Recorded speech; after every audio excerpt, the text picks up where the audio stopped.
Hi, and welcome to Hardin Life Live. We are the Hardins, and we are a family of coaches and counselors.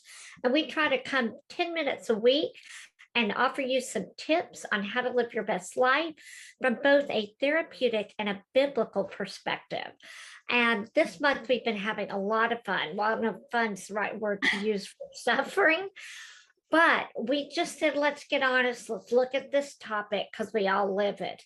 And Audrey, it's really, I think, appropriate that we're ending with your blog this month because you took on that topic that really captures all of us, and it's the emotional suffering. Mm.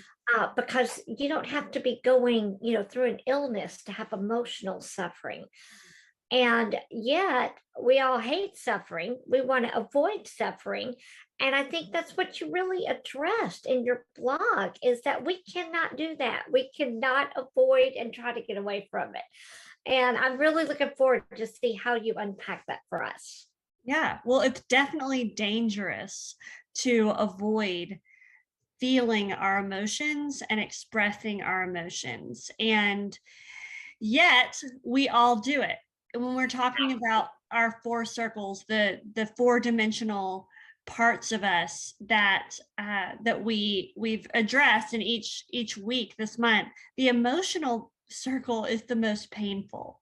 It's the one that just we want to avoid at all costs. But as therapists, we find that when you don't deal with the emotional circle, it affects every single other area of your life, from your relationships to your physical health to your relationship with God.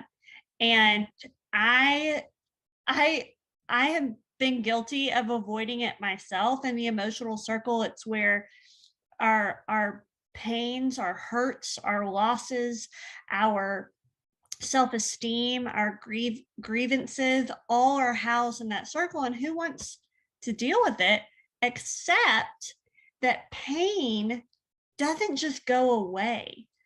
It follows us around until we face it. And that's what I really talk about in this blog, is how to do just that.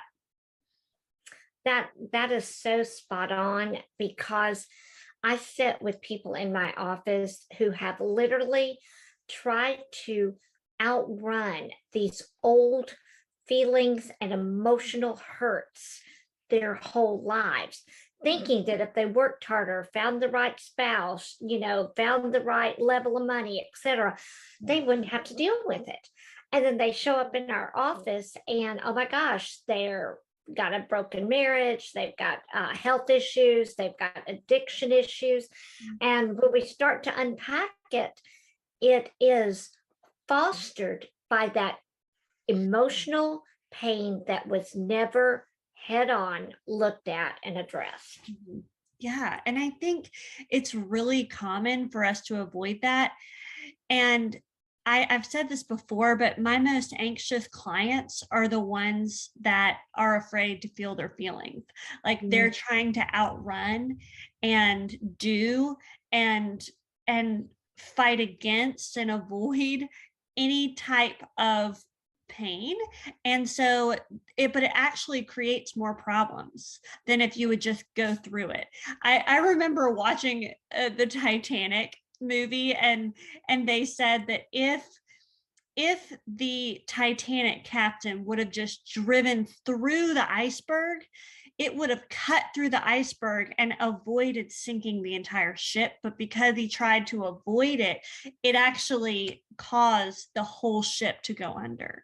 And I think that's a really, That is a metaphor. that is such a metaphor, but truly, we make it out to be such a more bigger deal than it actually is. But I do think that it goes back to being equipped to know how to face your feelings. And I don't know about you, but growing up, I think a lot of us didn't get the tools to know how to deal with our emotions.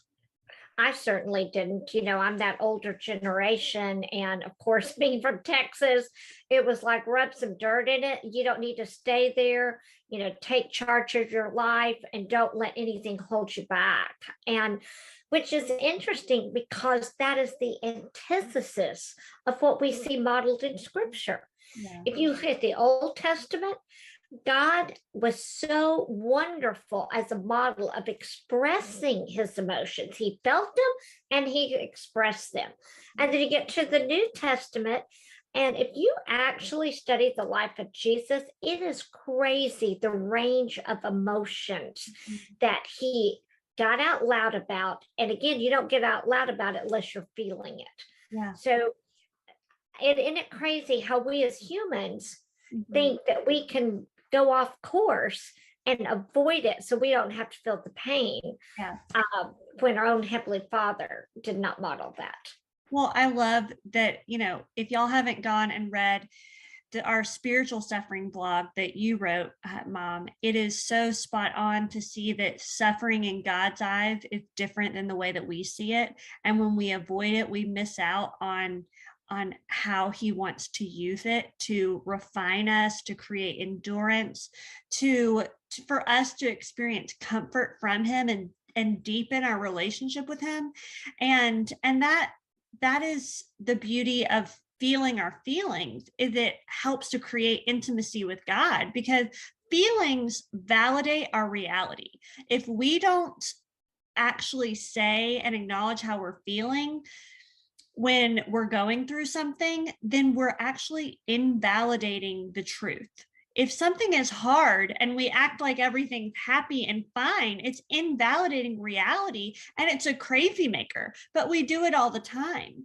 And so I really talk about ways in which we can face our emotional pain like that iceberg, so we can move through it instead of creating more problems long term, like shallow relationships, physical suffering in our body, because we see all throughout the Psalms that anytime that we aren't dealing with and expressing our emotions and getting them out loud, it actually makes the body sick.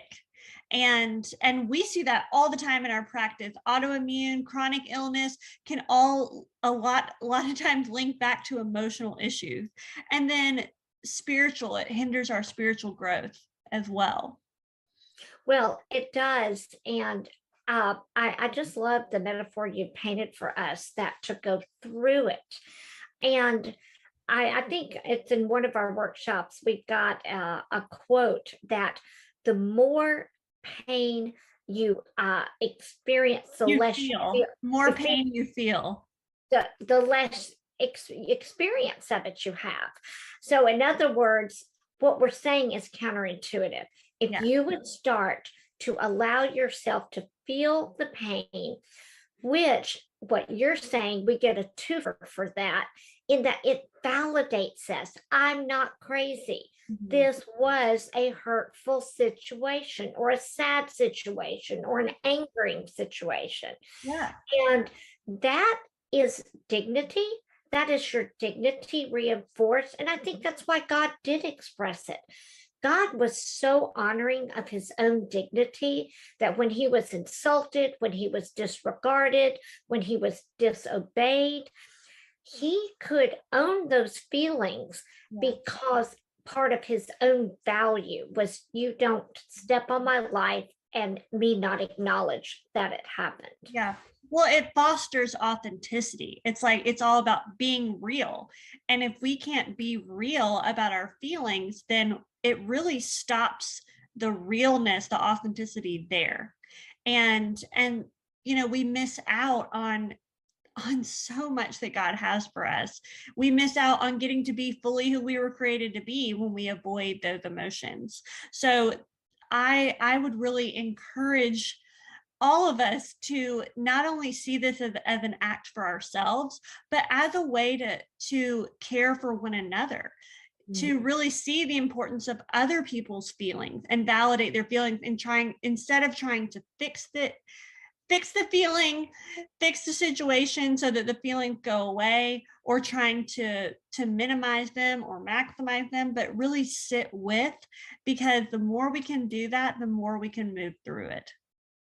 That is spot on. And I want to just encourage everyone to read Audrey's blog. And it is hardinlife.com.